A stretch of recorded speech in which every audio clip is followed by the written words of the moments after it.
Tojikistonlik bir akamiz aloqaga chiqyaptilar.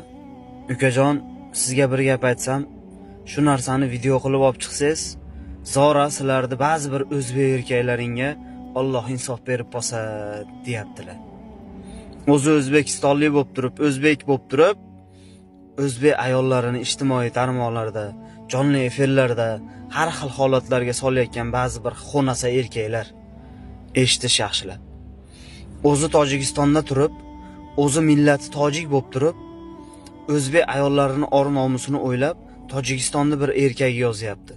Uka, erkaklaringga aytinglar, bu holat yig'ishtirishsin. Mayli ayol-ku ojiza, ayollaringni-ku ba'zilarini farosati yo'qdir, fahmi yo'qdir, lekin o'shalarni yo'lga soladigan erkaklar-ku baribir uka. Nimaga o'zbek bo'lib turib, o'zbek erkaklaring o'zlarini ayollarini shu holatlarga solib sharmanda qilishyapti, deyapti. O'zi o'zbek bo'lib turib, o'zbek ayollarini xor qilayotgan xonasalar. Bu gapdan keyin senlar yig'lashing kerak.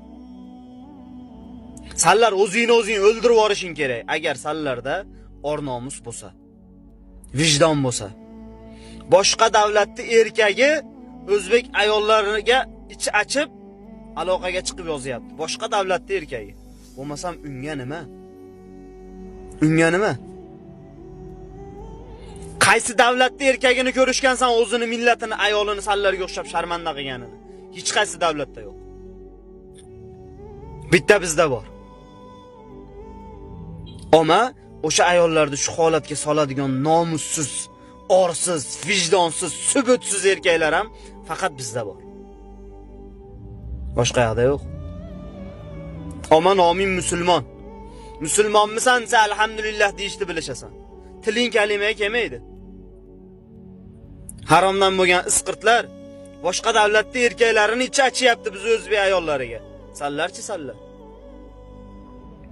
O'zingni o'nash olgin. Sanlarda ham qizing bor, opensiying bor. Ertaga sanlarda ham qizlaringni xuddi mana shu holatga soladi kimlardir. Kimlardir soladi. To'g'ri, ayollar ham befarosat, befahm o'sha sanlarning shartini bajarayotganlar ham o'shalarni yo'lga solish bari erkak kishining ishida. Erkak kishining ishi.